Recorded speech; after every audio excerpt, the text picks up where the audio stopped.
Now that we're offshore, I'm going to take a minute and I'm going to overlay Sirius weather on my chart, and I'm going to look at what is going on with the weather today. Now, this is something you can do once you're offshore, or you can do it at the dock, but we wanted to really get out here today. It's calm, it's not too rough, and we had the ability to do it once we're out here.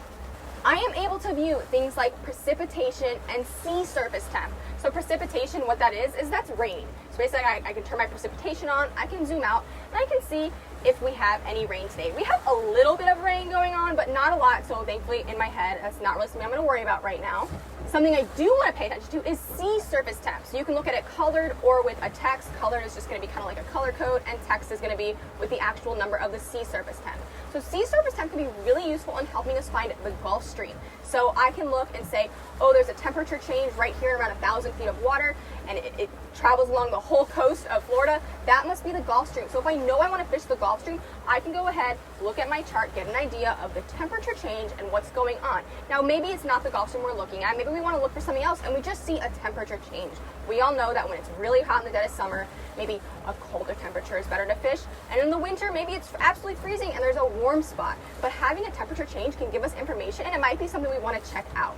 Now, I think our most used feature is probably going to be looking at the waves, the wave height, the wave direction, and the wind, and what direction the wind is coming from. So if we look at our screen right now, we are looking at the waves, and these arrows are basically showing us the direction the waves are traveling. So we have the waves coming from the northeast, traveling towards the southwest. And so we can look at that information, and it's telling us that they're 13 seconds apart. So I know today it's pretty much going to be calm, but it's going to be very swelly. We have big swells every 13 seconds or so, and being out here right now, I would say that's very accurate.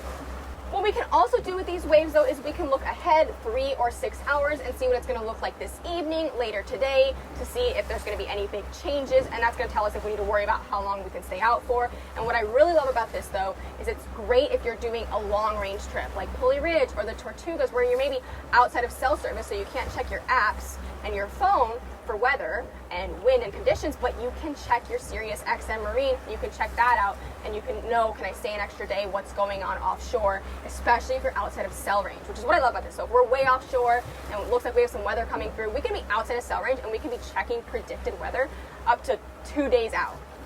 Same for the wind. So we can look at the wind right now. And the wind is kind of all over the place, but for the most part, it's traveling.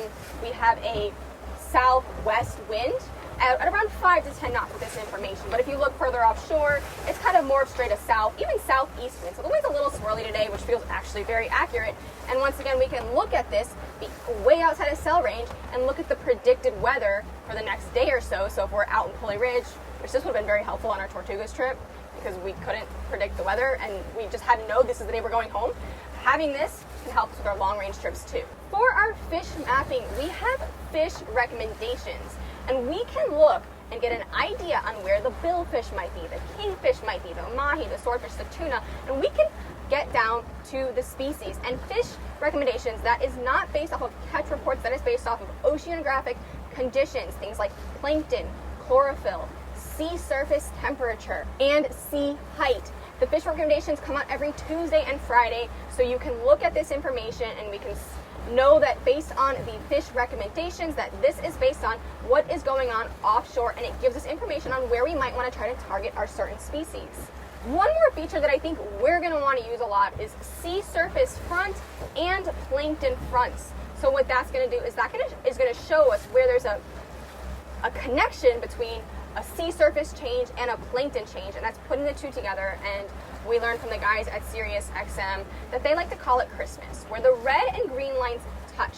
So it's based on a rating from 1 to 4, 4 being the strongest. So if we have a 4 for sea surface temp fronts and a 4 for plankton fronts, and those two are coming together, that might be a hot spot for fishing. So I'm looking at my chart right now, and it looks like we do have a red and green line crossing each other. Now the red is a 1, but the green is a 3. So I think that might be something that we do want to check out today. We have a big change in sea surface temp and a big plankton front happening side by side, meaning it could be Christmas morning over there. For today, the first thing I am looking at is fish recommendations, and I am actually seeing we have a whole fish recommendation for kingfish between 60 and 300 feet of water, only about 8 miles north of us. So I think that, Emily, that this is something we should definitely go check out. We have our planers today. Not only is this recommending kingfish, but we do know that kingfish are in season. This is the time of year for them to be biting. So we know they're around. We've been catching kingfish. So I definitely want to go and head out to this area first. We are officially in our fish recommendations kingfish zone in around 100 and 200 feet of water. I'm gonna go ahead and put the planers out. And what I did notice in that fish mapping zone that I really liked is there's actually a plankton front rated at a 3. So what I wanna do is I'm gonna get these lines out and then we're gonna start heading towards that plankton front rated at a 3 inside of that fish recommendation zone. We have a fish on and the storm is right behind us. Yeah, but right thankfully we were able to get away from it. I think we'll be okay.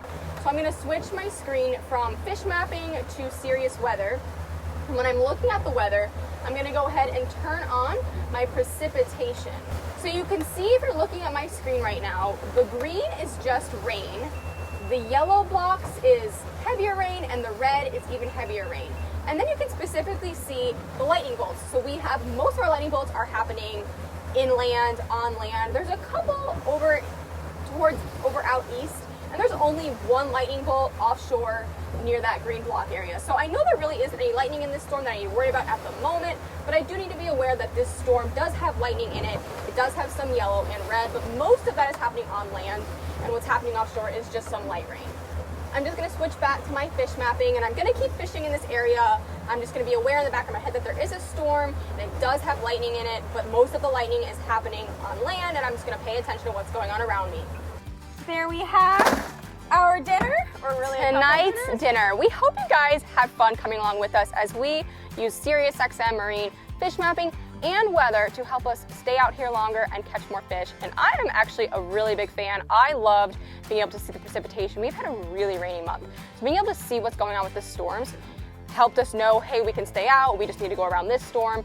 And we were able to see the lightning bolts, we were able to see where's the lightning, what do we need to avoid. And all the little green precipitation was just some drizzling, and it really helped us stay out and get to do some deep dropping and catch dinner. My favorite part was being able to check those live updates for the wave height and the wind. And I think that's gonna be super, super beneficial for when we make those long run trips, when we're 30 miles offshore and just completely out of cell range, and we can basically be much more safe, stay out longer, fish longer, catch more fish, knowing that we have the technology that allows us to do that. So details will be in the description box if you guys are interested in getting yourselves SiriusXM Marine fish mapping and weather. I'm a fan, highly recommended. In the meantime, we hope you get out there, have fun, and stay safe.